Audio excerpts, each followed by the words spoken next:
9 leading Democratic candidates seeking to unseat Gov. Scott Walker say public workers should regain their voice in the workplace after Walker throttled it 6 years ago, but they disagree on how to make it happen.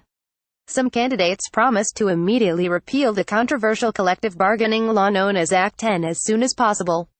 Others argue that an attempted rollback would be difficult with a Republican-controlled legislature and the state should instead look at other ways to improve workers' rights. However, it's unclear what kind of role Act 10 will play in the 2018 gubernatorial election. Act 10 is clearly still a very important issue for the Democratic base, so it makes sense for the challengers to Gov. Walker to bring it up, said David Cannon, a political science professor at UW-Madison. However, I would imagine that many independent voters and some Democrats have moved past the issue now and are more interested in other issues. Act 10 all but eliminated most public employees' abilities to collectively bargain over their wages, benefits and work environment. It prompted massive membership losses for labor unions, striking a colossal blow to Democrats' campaign coffers and volunteer base.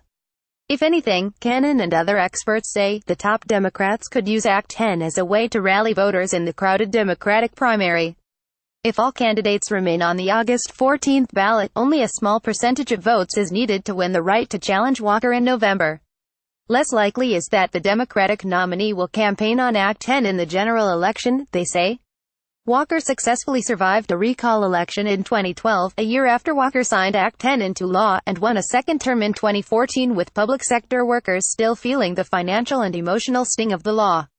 But polling has shown the majority of the state doesn't want lawmakers to lift the restrictions on collective bargaining. I doubt that Act 10, which is a major issue and has clearly affected schools, will be a prominent issue in the campaign, said Ed Miller, a political science professor at UW-Stevens Point. For one, there have been elections since and Walker was re-elected. Miller said candidates are likely to focus on issues that are simply more appealing to voters, such as improving roads or the multi-billion taxpayer incentive package Walker helped design for Taiwanese electronics giant Foxconn to build a $10 billion LCD panel factory in Racine County. Some candidates who say they would repeal the law say they would pay for it, in part, by stopping the Foxconn deal, which would provide more than $3 billion in state taxpayer-funded incentives to the company. Varying positions on Act 10. Former State Rep. Kel DeRoyce of Madison, former Democratic Party of Wisconsin Chairman Matt Flynn, Rep. Dana Wachs of Eau Claire, Sen. Kathleen Vine out of Alma and former Wisconsin Democracy Campaign Executive Director Mike McCabe said they would actively seek to repeal the collective bargaining-related provisions of the law.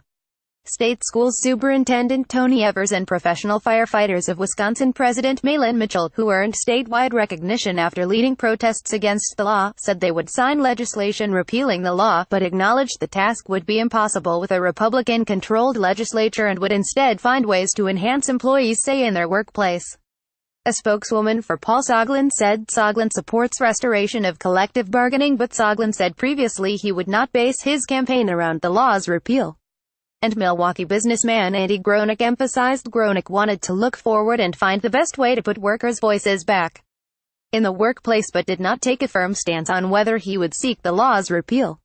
As of late January, just 3 candidates made any mention of Act 10 on their websites and only one did it directly, though some websites have no information about candidates' stances on issues whatsoever. Evers said he would use his services to end the divisiveness that has consumed our state since Scott Walker became governor. Vine outposted a column she wrote in 2011 that explains why Senate Democrats left the state during the Act 10 debate, and Royce says she helped lead the opposition during the historic protests of Gov. Scott Walker's destruction of Wisconsin's long-standing worker protections. Polling provided by the Marquette Law School poll director Charles Franklin, conducted in 2012 and 2014, showed voters split but leaning toward not wanting to see the Act 10 restrictions on collective bargaining lifted. 49% of those polled favored the limits while 44% wanted the restrictions lifted, according to an average of 4 polls conducted in both years.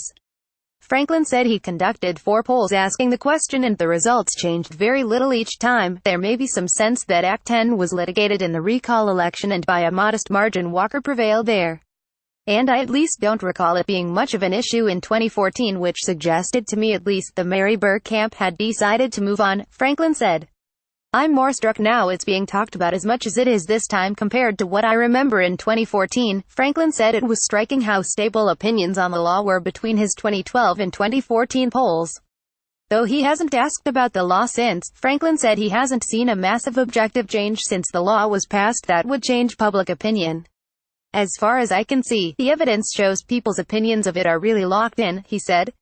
Franklin said there are large partisan splits on the issue. Republicans strongly support the restrictions while Democrats oppose them. He said independents favor the restrictions by a margin of 52 to 39%.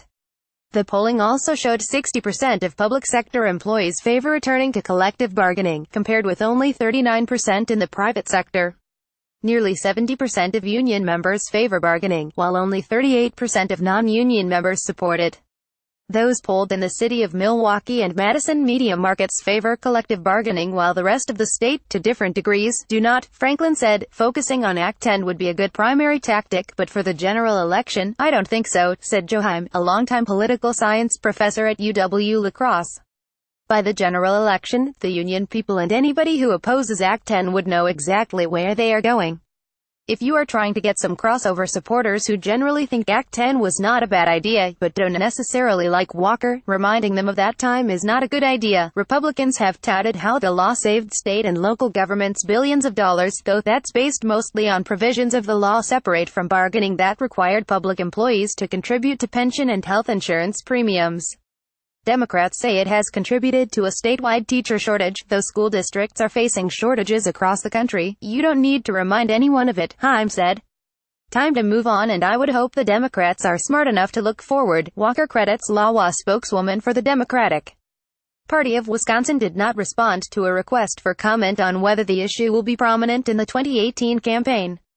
Meanwhile, a spokesman for Walker's campaign cited Act 10 as the catalyst for a Wisconsin comeback that resulted in $5 billion in savings to local governments. The extreme Democrat candidates running in the wide-open field for governor have a choice: raise taxes to pay for undoing the governor's reforms, or accept that he fixed the financial crisis their party created, spokesman Brian Reisinger said. Reporter Matthew DeFore contributed to this report.